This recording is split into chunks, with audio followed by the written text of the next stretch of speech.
This episode is powered by Bandzoogle, the easiest all-in-one website platform for pro musicians and bands. You know who controls all your social media followers? Of course you do. Social media companies control who sees what and when they see it. Two things that will help ensure you're in control of your music business and your fan-based community are a website and an email list. Bandzoogle can help you with both. Plus, a solid website makes you look legitimate. Serious musicians, singers, songwriters, composers, and performers know this to be true. If you don't yet have your own website, check out Bandzoogle. It was created by musicians for musicians. I use it and I love it. It's as easy to use gets, and you don't have to worry about updates for things like plugins and security patches. Bandzoogle takes care of that for you. The features and support are both incredible. See for yourself. Go to bandzoogle.com to start your 30-day free trial. Use the promo code Robonzo to get 15% off your first year. Plans start at just $8.29 a month. That's bandzoogle.com, promo code Robonzo, ROBONZO, to start your free trial today. Let's do the show. This is The Unstarving Musician. I'm your host, Robonzo. On this podcast, I have conversations with independent music artists and industry professionals intended to help indie artists be better at marketing, business, the creative process, and all the other things that empower us to do more of what we love: make music. Would you like to help other independent musicians find this podcast? Subscribe on Apple Podcasts or your favorite podcast service. It really helps. The Unstarving Musician podcast is made possible through the generosity of listeners like you. One of the easiest ways to offer support is to join the Unstarving Musician community. Just go to unstarvingmusician.com and join right there on the homepage. As a member, you'll receive from me tips and lessons you can use in your music journey. And this isn't just coming from me and my years of experience as a gigging musician. It also comes from the wisdom of hundreds of other musicians I've talked to as part of the Unstarving Musician project and podcast. You'll also get a free copy of the Unstarving Musician's Guide to Getting Paid Gigs ebook, and that's all free just for being part of the community. To learn more about other ways of offering your support for the podcast, please visit our sponsor page at unstarvingmusician.com/crowdsponsor. Welcome to another episode, rock stars. I told my guest Matt, who's the lead singer of a band called Blacktop Mojo, that A, I was stoked to have a dude on the show, and B, I was stoked to have a dude from a rock band on the show. I love the ladies of the Unstarving Musician, and Matt agrees with my wife in that I may have a reputation as a female-friendly podcast. Matt thinks I'm a ladies' man, or I might be a ladies' man. I don't know about that, but I do love women. Ask my wife.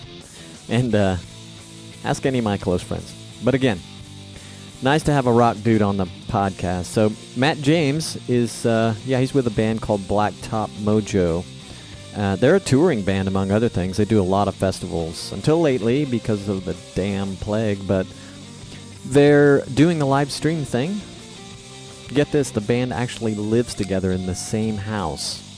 That is advantageous in a pandemic. They've been able to write music in the best possible way, and I suspect if this whole streaming way of life goes on the way it is, that they're super well positioned living in the same house together. That's cool. They actually have a new EP that came out last night at midnight as I'm recording this intro on May 28th, on Friday the 28th. You'll hear it a week later, I think. The band is prolific, man. I love their music. The influences are grunge, southern rock, country, and other things I'm sure I'll figure out as I dive into their music further. They're solid. It's lots of good things have been happening to them, so I'm thrilled to have Matt on the podcast for you today. We cover a lot of topics. Matt's a man of few words, though, which makes me work a little harder, but that's cool. It's what I'm supposed to do, right? Explore the innermost secrets of my guests, something like that. Matt seems like a cool guy. I enjoyed our chat thoroughly. Here's me and Matt James of Blacktop Mojo. How was the live stream with Clutch, Crowbar, and Saul? Man, it went really well. It was really fun to be able to pick up, plug in electric instruments again and play those. I was about to ask you if you guys have been doing a lot of that, but sounds like that was maybe one of the few in a while, right? Yeah, that's the first one we've done like a full band setup. like we would at a actual live show. We've Nice. mostly just been doing acoustic stuff, so just able to do the loud stuff again. Yeah, and you guys are a five-piece, right? So the Yes, sir. doing things acoustically, has the whole band kind of been involved in that, or has it been kind of scaled back? Um, for some of the stuff, we've done full band stuff where our drummer will play like a cajon or something. And then me and Kat, our bass player, have been doing live streams every week. We used to play in the corners of bars and stuff, all the time. Play for Hmm. like hours and play for tips and do covers and stuff. So we thought it might be fun kind of format to just kick back on our porch and play covers for people. So we did that, I think, every Thursday for about 8 weeks, and then we're taking a little break here, but we'll probably pick that back up again. Cool. That sounds nice. I saw you guys were in. I think it was you and Kat were in, and maybe some of the other guys, but I think it was you and Kat performing at a brewery in Fort Worth somewhat Oh yeah, recently. oh, yeah. How was that? Um, we were pretty lit, so I would say it was a man. It's actually a Trinity River Distillery up there. They make whiskey and stuff. We're pretty good friends with those guys, so they let us imbibe a lot when we get up there. Trinity River Distillery. I need to check it out when I'm back in town. That makes more sense. I said brewery, but I was watching a bit of it and I saw your friend there brought a special bottle and wasn't Oh beer. yeah, oh yeah, yeah. That was the special stash. That's Apparently. cool. Yeah, I'll have to. Do they do tours or things like that? Oh, they do, man. I think they're back up and running on the tours too. So I think you pay a little bit and you get a little bit of whiskey, and they show you around the place. So it's pretty cool. Cool. The wife and I got to meet up with some friends and family in Lexington, Kentucky, where we'd never been, and there's like a whiskey trail there, and Yeah, we only went to one one distillery, but it was a really nice one. It was cool thing. First time I'd ever done a distillery tour, and it was a yeah. blast. It was a blast. So That's yeah, pretty. It's pretty cool how they got it set up too, because they got like a little bar when you get done with the end of the tour. It's mm, really little patio and bar area and stuff, so it's fun to hang out there too. nice. And do they have like is it kind of strictly tours, or is it kind of open for just like tasting or any sort of hangout Yeah, stuff? yeah, Nice. yeah. It's open just to come in and hang out most of the time. I got to check that out. So you guys have a new album coming out. Is it dropping tomorrow? Midnight tonight, man. Midnight. Sweet. So for those listening, we're recording on Thursday, May 28th. So that's very exciting. I was just looking over, kind of Yeah, man. revisiting the music real quick. I just, as you may know, I kind of discovered you myself, I guess in the last week or two, and Cool, was man. revisiting the music, and I was like, oh wow, this one's coming out tomorrow. So that's great. Yeah. Oh Um, yeah. I wish I could promise this would be out tomorrow. It'll be out pretty quick, but yeah, that would be kind of cool. Well, it'll be out soon though, so that's cool. Nice timing. Yeah. Absolutely, man. I'm pretty excited. I'm pretty excited. How long what was the recording process? Where'd you do it? How long did it take? The recording process for this EP actually, we cut these songs while we were doing the Under the Sun, our third record. We recorded it in Tyler, Texas, at this studio called Rosewood Studios that we work out of up there, and we recorded, I think, 14 or 15 songs, and these 4 songs didn't really fit quite on the album, but they all kind of had a really similar vibe, and we felt really strongly about, releasing them at some point, and so for the Static EP, and that's what's coming out at midnight, man. Nice stuff from the can. I like it. Yeah. Oh yeah. So They're not throwaway songs, so we felt like we need to put them out. yeah, that's always fun. Like years past, listening to various bands that I've more into like everything about the album and some of the history, and to find out that they released things that were just didn't make it on the last album, no matter how far Yeah. back they actually did it, is always kind of fun. So hopefully, yeah. I mean, obviously, I'm still a fan of music, but I know today's fans are a lot different than when I was Oh, for sure. really young. But hopefully, they get into that kind of thing nowadays. And I don't know how common Oh it yeah. is. I guess you guys are a little bit of a rarity, but maybe not in the the hard rock genre.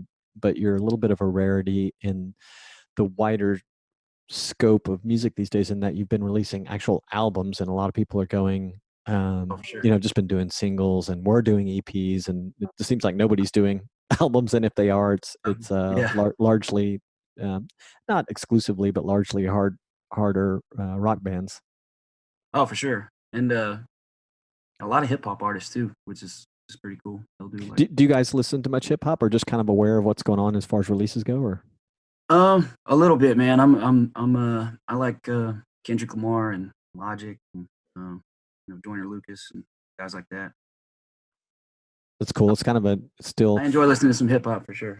yeah, it's been a perpetually new world for me, and I'm definitely not, current on the latest stuff going on. But I'll have to Oh, I'm check not some of by those any means artists out.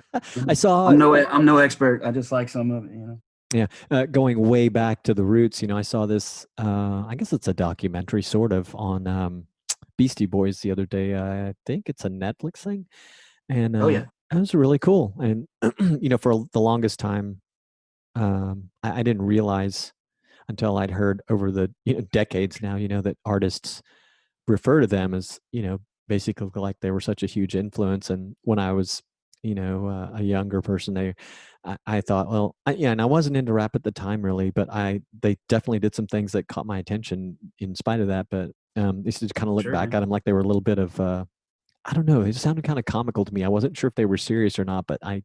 anyway, it was, That's part of fun. yeah, it was, yeah, it's a really cool special. I don't know, if anyone hasn't seen it who's listened to this and is into I have to them check it or out. not. Yeah, that was neat. It's an interesting presentation. They did it with, I guess, Spike Jones directed, so it's an interesting Oh, cool. presentation by the two surviving guys. But and let's see,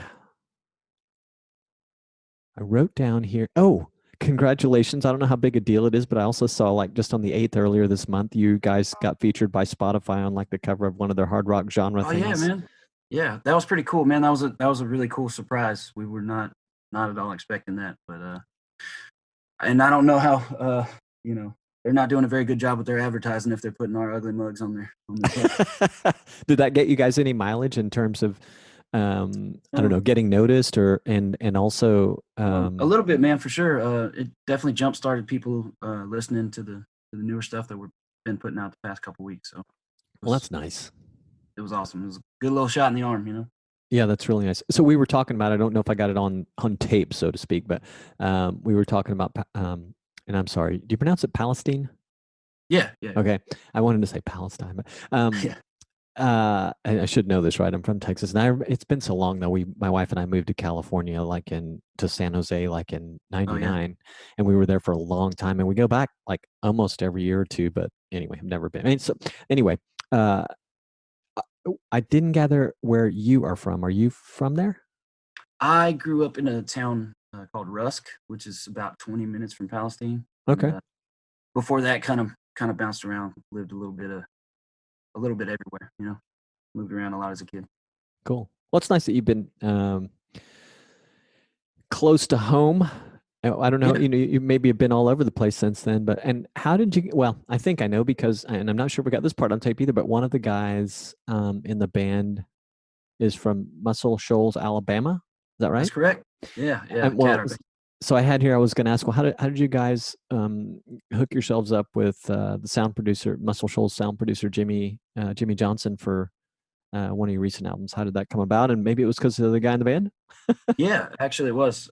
He grew up there, and his dad actually produces a lot of music and writes music and stuff. So it's a small community there, and a tight knit community in Muscle Shoals there. So everybody that does music kind of knows each other. So we actually, our bass player's dad was friends with Jimmy, and so he helped us reach out to him, and we sent him a few songs, and he kind of picked out a few of them that he wanted to work with us on, and we got to go record those at Fame Studios down there. Muscle Shoals Sound wasn't open at the time. The Jackson Highway, the Hmm. historic studio.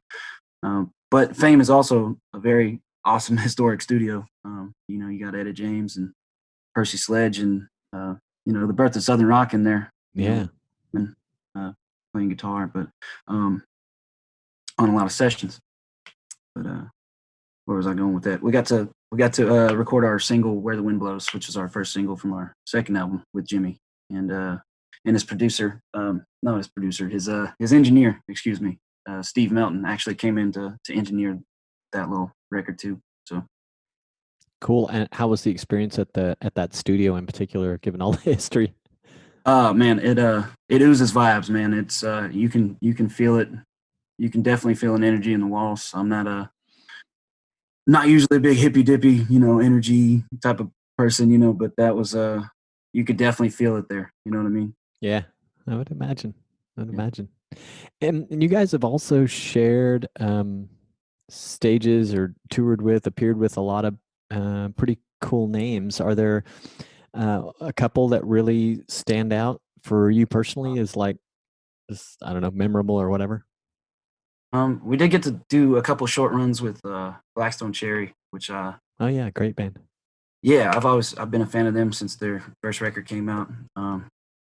Had it in my first pickup truck in high school, and so that was really cool to get to meet them and play with them, and share the stage with them.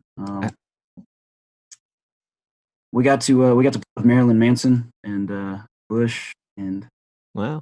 Candlebox and a bunch of other bands last year for a thing called Freakers Ball, and then another festival the next night in Oklahoma, called Catfest in Freakers Ball, and then Catfest was in Oklahoma City the next night. So they pretty much, it was pretty cool. It was a festival that took place, pretty much the same festival took place in two different cities in the same weekend. Be on both and share the stage with a lot of cool people, man. It was the first time I saw Manson live, which was really, really interesting. Oh, I liked it. Probably a great production. I have Oh yeah, I have a friend crazy. who I have a friend who now supports technology for like a video production company. But many years ago, he was an engineer for a then well-known studio called Dallas Sound Labs, and so Okay, yeah, he'd occasionally have these stories of people coming in that a lot of famous folks come through. But he said, I don't know if it's two of the guys or just the guitar player from Marilyn Manson walked in one night, kind of in the earlier days too, right?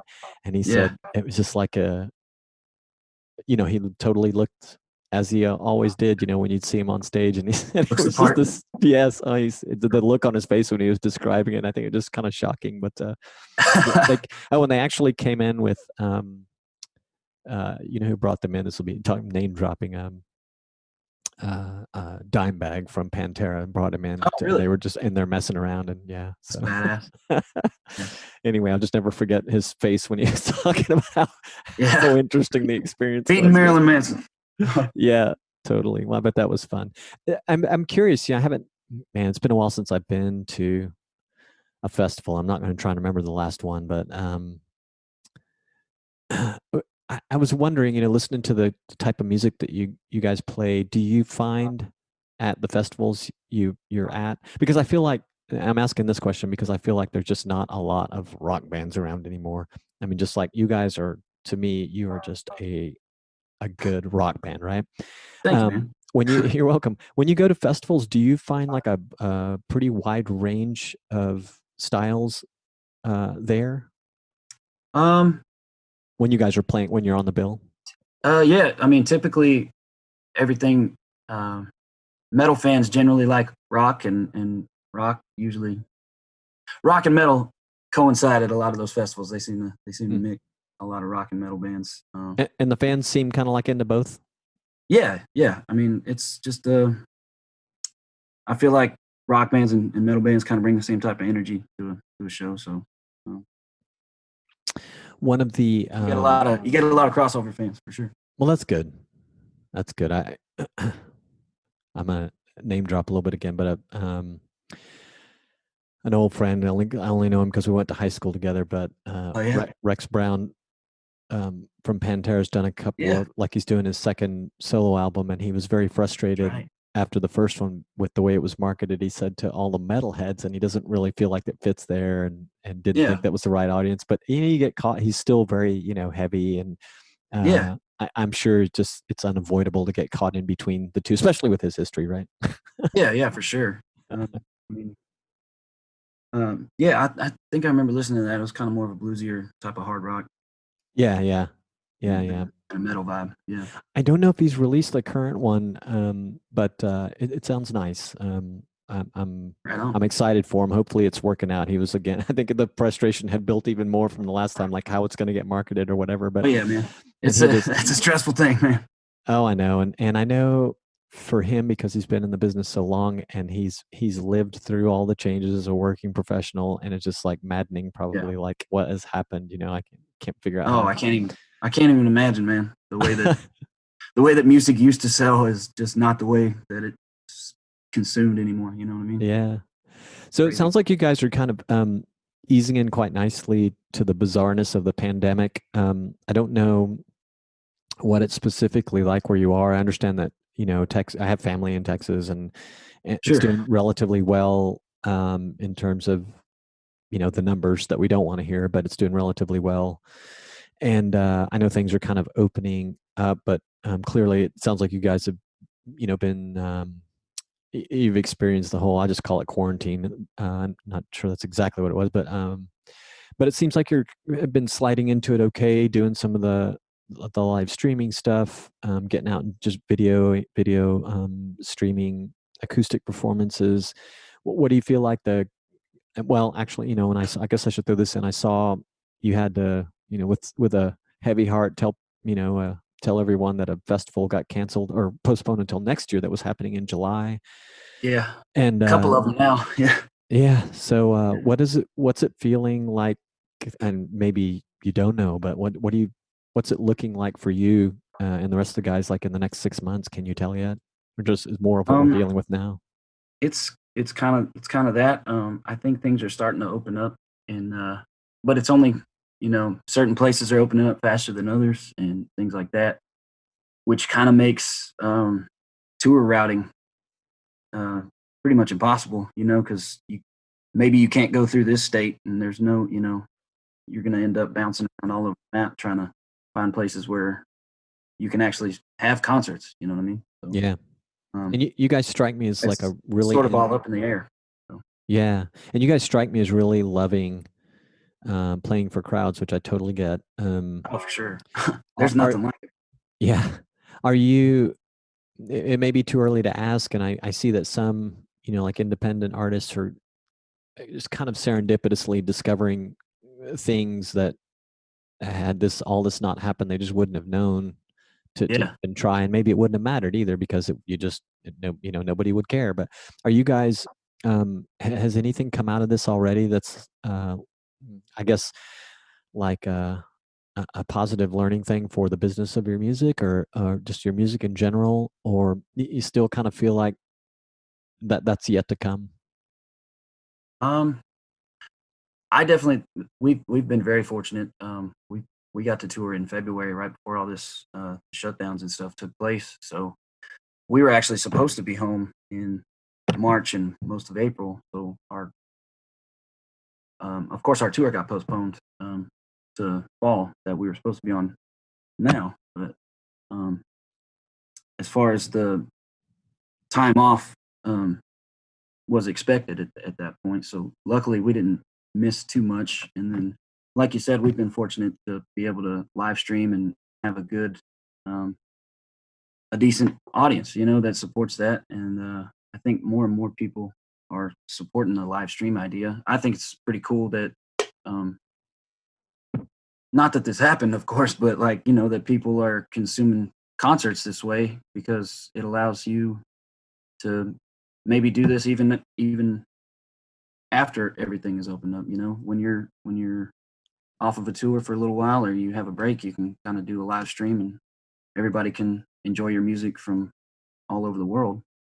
Yeah, Whereas, yeah, um, whereas like when you were growing up, the only way that you saw your favorite band on TV was, if you um, had like a live DVD or something like that, or hmm, you had access TV on satellite, or you were lucky enough to catch VH1 on the right day or something like that. You know what I mean? But yeah. I think now it's pretty cool that we have the ability to broadcast to people, and um, it doesn't go away. whenever this all opens up. Yeah, probably not. Yeah. It strikes me that anyone who had a good running start or a very established community, fan-based community, that they're really happy for that, because it makes it makes you more independently able to pull a crowd, if you will, on a live stream. Absolutely. Yeah, you guys strike me as just kind of at the level that you're playing, that you have a good following and a good community. Um, do you uh, do you guys see? I mean, has your outlook changed at all on that aspect of serving your fans, or the business of your music? And the aspect I'm referring to is like just the whole community thing, and building that, and how important it is or will be. It's definitely the most important thing to us, man. We have, we have the greatest group of fans in the world, and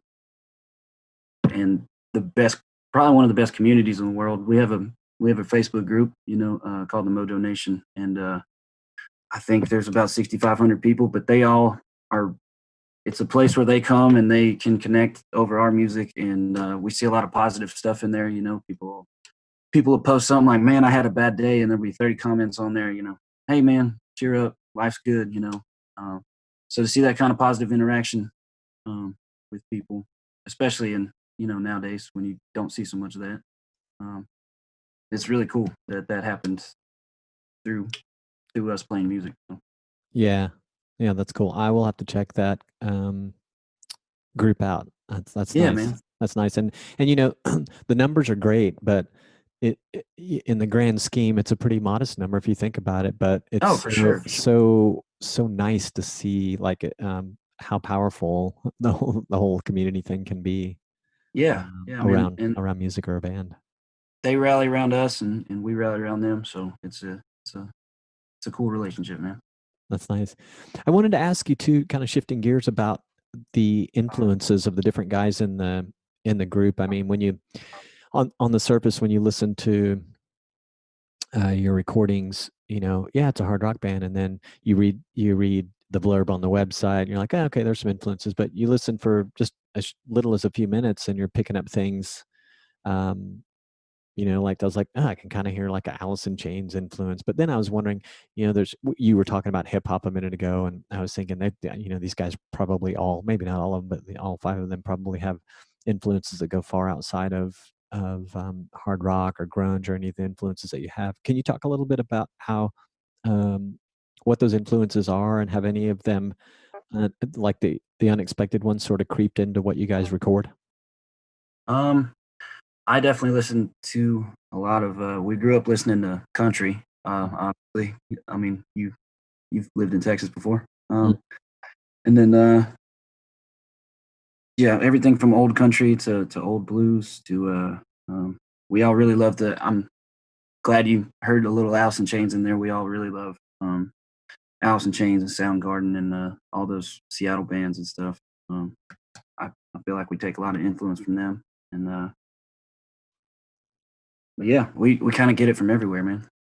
It's funny you said, we all listen to a lot of country, and and saying, because I'm from Texas, I know how that is, and I Yeah. I jokingly say I was subjected to a lot of country in Texas when I was Oh, okay. Well, when I fair was enough. young. It Yeah, depends on how it hits you, I guess. I know when I was young, I just did not like it at all. But as I've um, to a couple things, so I'm a big fan of the Rolling Stones, and as you Thank you. listen to some of their stuff, they had this influence country, and hung around with some guys that really know it, and they have spent a little bit of time, not, haven't recorded a lot of that kind of music, but a little bit of time actually studying it, and the old, Yeah. kind of the older style.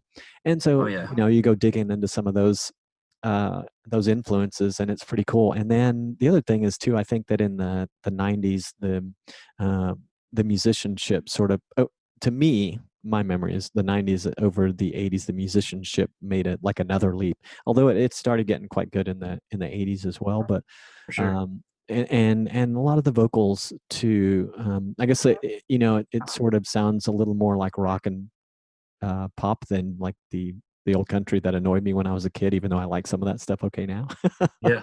Oh, for sure. So Sure. are all the guys in the band kind of fans in the respect that they just grew up hearing it and can listen to it anytime? Oh Kind of, yeah, I think we're all big fans of, like, some '90s country, some George Strait, some Clint Black, some Brooks and Dunn. the classics, yeah.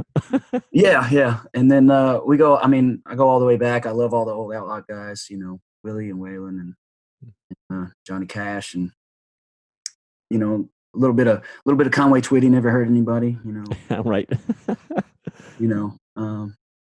But yeah, man, just kind of you grow up around it, and of Yeah. course, listening to Southern rock too. 38 Special and Leonard Skinner and Hatchet and Marshall Tucker and all that kind of stuff. So I mean, Oh yeah. Yeah, yeah. That's yeah, funny. It's another thing when I was young. Again, it's kind of one of these things I came around to later. Man, but I saw most of those bands though, because they were sharing the bill with someone, right? But like, yeah. I didn't think of myself as someone that really liked Southern rock. Although uh, I did. I remember I had this collection of Leonard Skinner stuff that had some songs on I really really liked, but I never bought their albums. And then when Stevie Ray Vaughan first Oh, came yeah. came onto the scene, he kind of sort of, I know he was a blues guy, but he was such a rock guy, so he was kind of in that southern thing Oh, yeah, man. too. And I really, really, really loved him, and I suppose maybe he helped change me a bit. Oh, yeah. I mean, he was a freak of nature, man. He had that voice, and then, I mean, the guitar ability out of this. He was an alien. You know what's so funny about his voice? So maybe you know both of them, but Doyle Bramall Sr. and Doyle Bramall Jr. are the second. Great, the latter being a great, guitarist, and Doyle Bramall being a co-writer on a couple of Stevie Ray's very popular songs. And Okay. I got to see Doyle Bramall Sr. in a little club in Fort Worth once, and great. Nice. He's a drummer, singer, and songwriter. And I don't Okay. actually know the story of how he wrote, but the funny thing is there were these. I don't know if I read it or heard an interview, but it was something like, Stevie Ray would always come to me and ask, "How would you sing this?" Which was really funny. If you listen to one of Doyle Bramall Sr.'s albums, I'm like, "Oh my God, that sounds like Stevie Ray singing, like just Really? slightly I'm gonna different have to notes." check that out, man. It's a trip. Yeah, yeah. I'll have to find. I'll send you a link. Find the one that was a big Hell yeah. deal when I went and saw him, and yeah, he was a great guy. I miss him. Nice. But um, so is the band?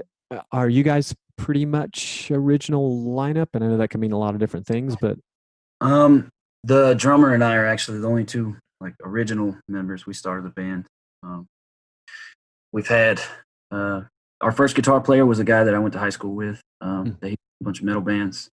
Um, he was in the band for a few years. Went out to Nashville, did his own solo stuff, and then came back.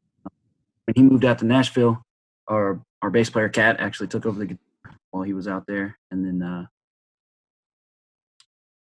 he came back from Nashville for a little bit, and then Cat swapped over to bass, and then he left the band again to go back to school and stuff, and Cat stayed on the bass, so we ended up recruiting Chuck Wepfer, our guitar player that we have now, from Milwaukee.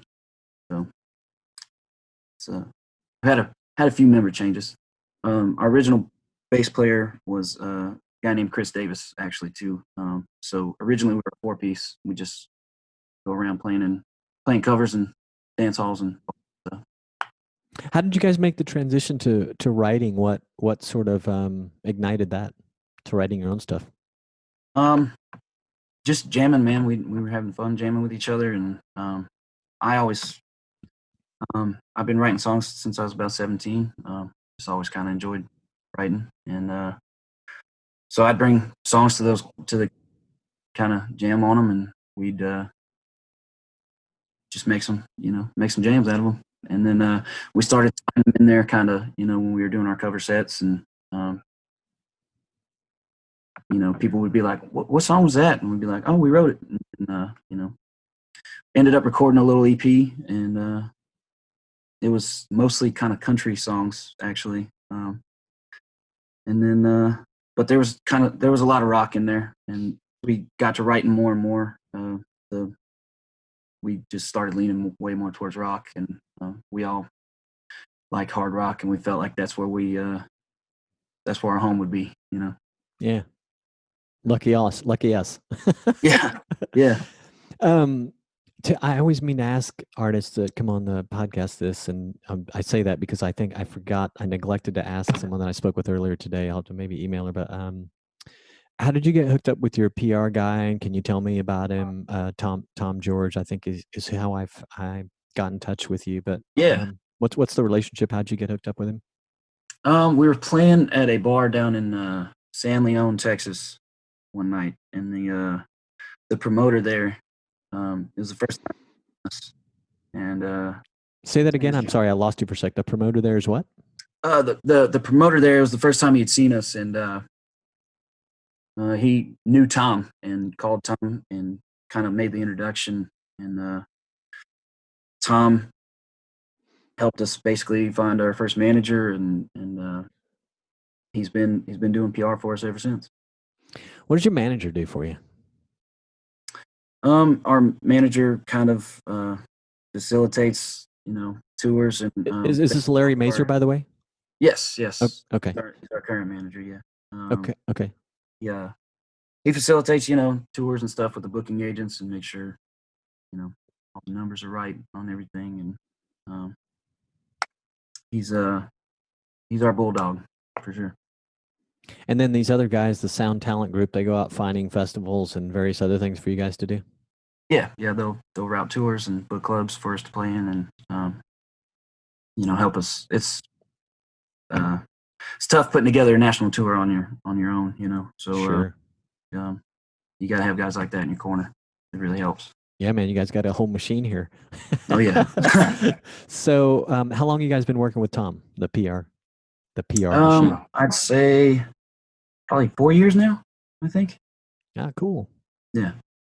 Yeah, he I will be sure to thank him for hooking us up, but he circled back to me and was asking me what kind of artists I was looking for. You might have some other recommendations. And sure. You probably caught this, or maybe caught this if you looked at the podcast website or anything. But I told him, I says, I told him I'm mostly into rock and pop stuff, but definitely try to stay open. And I said, but right now I'm looking for some more dudes. I've had so many ladies on lately. Nothing against them, just trying to keep it balanced. So, oh yeah. No worries, man. And what's funny is there's like all the PR people that solicit me, it's usually they're soliciting usually on the behalf of female artists. I'm like, wow, are the women just a lot more aggressive about looking for interviews and stuff? I don't know. Maybe. but they may, I was talking to my wife about it. She goes, you may have a reputation as a lady friendly podcast. There you go. So you're just a ladies' man, dude. I guess. But and the other thing too is like I love rock, and I've not had a lot of rock bands or rock musicians on here. I've had a handful.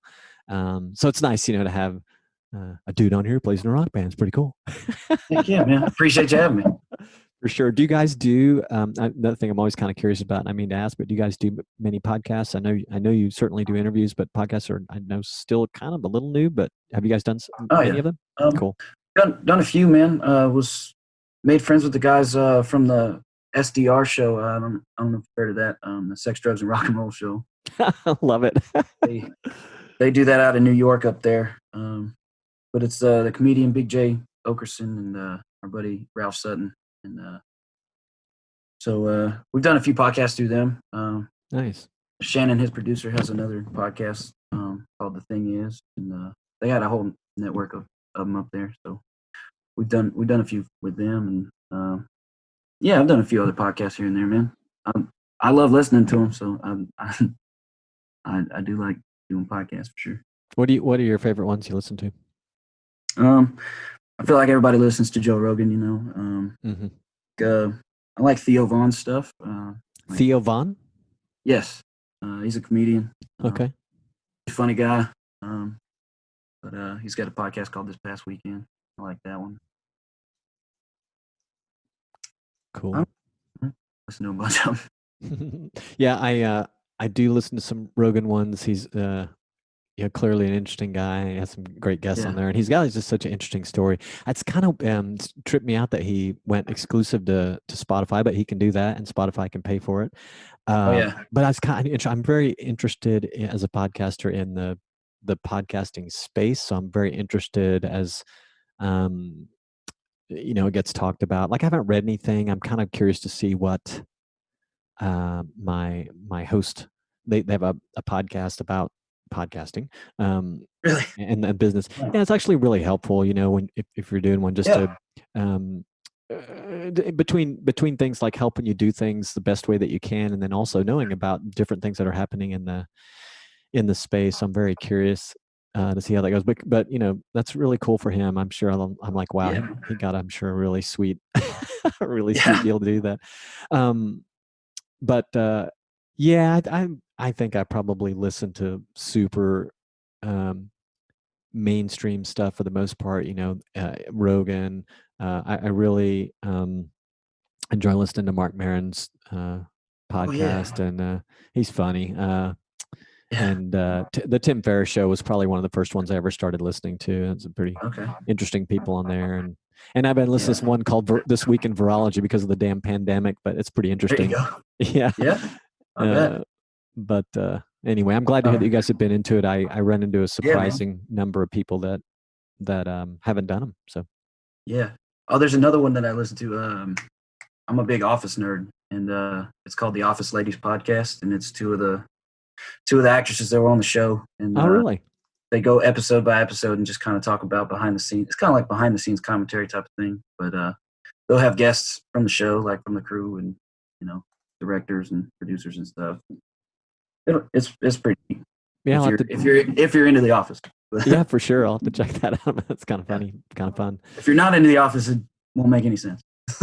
So are you guys talking to your peers in musicians bands about what's happening for them, or are you just kind of like, I don't know, head down and focused on what you're doing?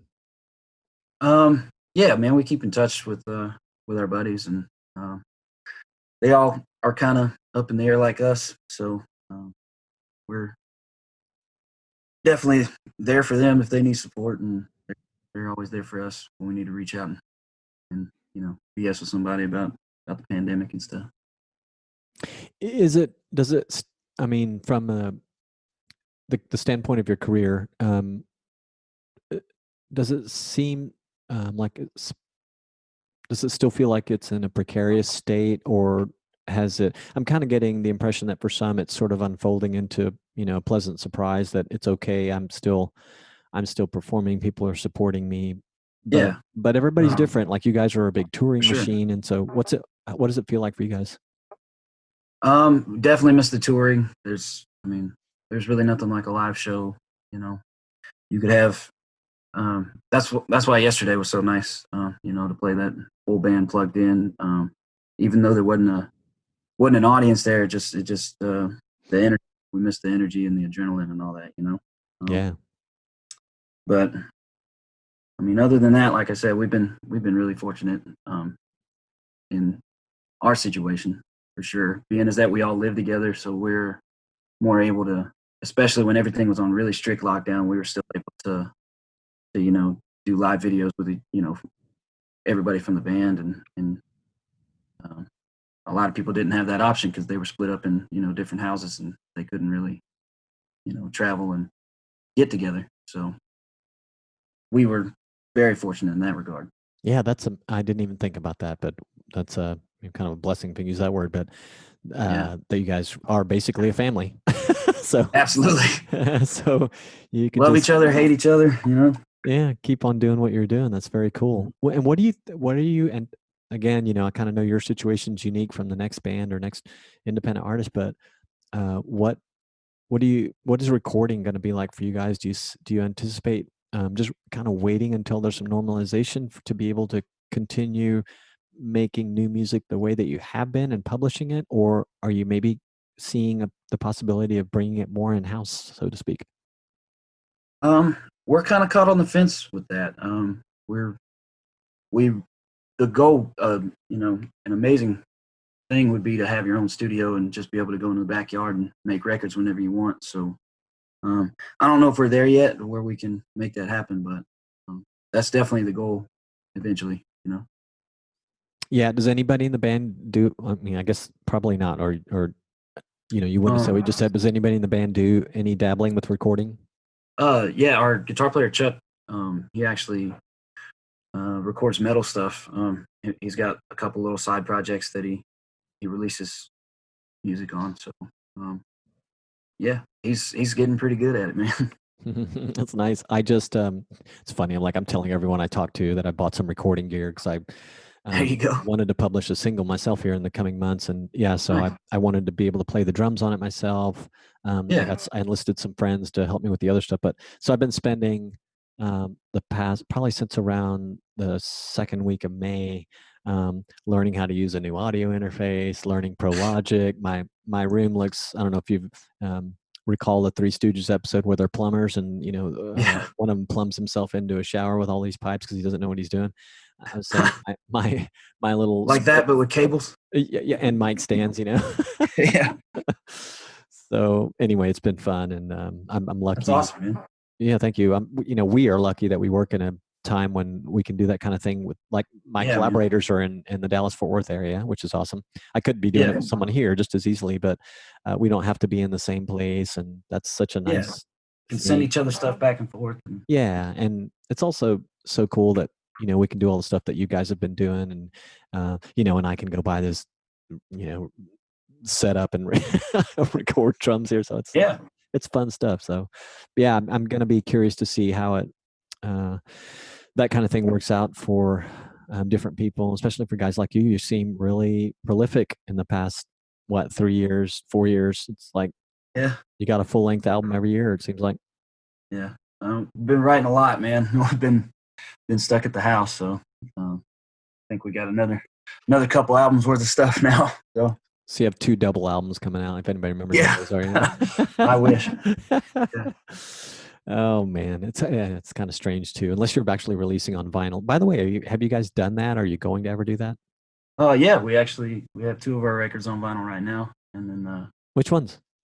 the second record and the third record, Burn the Ships and Under the Sun, both on vinyl. I love vinyl, man. Like, one of my favorite things to do. I'm not like a hardcore like audiophile enthusiast or anything like that, but I do love. One of my favorite things to do is go into all these different cities that we go to find the record shops and peruse the used records and beat up old copies of my favorite records that I like and take them home. Yeah, and they always seem like they're in cool neighborhoods. Yeah, interesting right? neighborhoods, right? Yeah. Oh yeah. Wow. Is there anywhere? So have you guys? I haven't looked at the tour history. Have you guys toured abroad quite a bit? We really haven't, man. We played one show in Canada and one show in Mexico. So other than that, pretty much all of our touring has been in the continental United States. Well, it's not a bad thing. You started in your backyard. No. So. Oh, absolutely, man. We've gotten to see the whole country a few times, so I'm not complaining. That's awesome. Yeah, and when things kind of normalize a little bit, I can see some European things and things happening in Asia for you guys. Definitely. Fingers crossed, man. I've always wanted to travel over there, so that would be incredible. Well, tell that manager of yours here. Yeah, let's make it happen, dude. Crack the whip. Oh man, well, hey, I really appreciate you coming on. Yeah, man. And it was a little nerve-wracking. I don't think I've said this on one of the interviews today, but my stupid recording software failed me this morning, so I was switching platforms. And I have, the funny thing is I have a fallback for usually, like, if the internet just for some reason goes out, I have a fallback for that too. But that wasn't the case. I just want the shit that I usually work with to work, and it doesn't. But anyway, right? We had alternatives, so it worked. That's good, man. Yeah, it worked out good. So, you guys have a great website, blacktopmojo.com. So anyone listening should go there. You can find out all the other places that they are on social. You guys have a respectable amount of music out on all the services, And that's cool. You have some stuff out on vinyl. Best of luck on Static, the Static EP Thank you, brother. coming out. Can't wait to hear it. Midnight tonight. Are you guys going to party? Yeah, I'm Celebrate? actually, I think one of my good friends from Kansas is down, and I think we're going to drive down to South Padre, take a little road trip. Nice. Well, you guys be safe, and I look forward to hearing the record, and I'll definitely talk to you soon because this thing's coming out soon to the public. So I'll be letting you know about that. Sounds good, brother. This episode was powered by ConvertKit. More than just an email marketing company, ConvertKit is focused on landing pages too, giving beginner creators everything they need to start building their email list.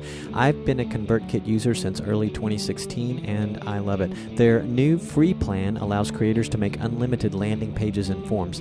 With ConvertKit, you can choose from multiple templates, add personalization and design, include an incentive email, create thank you pages, manage subscribers, and send broadcast emails. The support and educational resources offered by ConvertKit are top-notch too. That's important to me. It should be to you as well. To learn how ConvertKit can help you connect with your audience so that you can make a living doing the work you love, go to unstarvingmusician.com/convert or look for the link in the show notes for this episode. If you have feedback, questions, comments, suggestions about the podcast, my guests, me, please visit unstarvingmusician.com/feedback. You can leave me a quick voicemail right there on that page, right from your browser. All my other contact info is there too, and I'd love to hear from you. Find links for just about everything talked about in this episode at unstarvingmusician.com/podcast. Thank you for listening and sharing with your friends. Peace, gratitude, and a whole lot of love.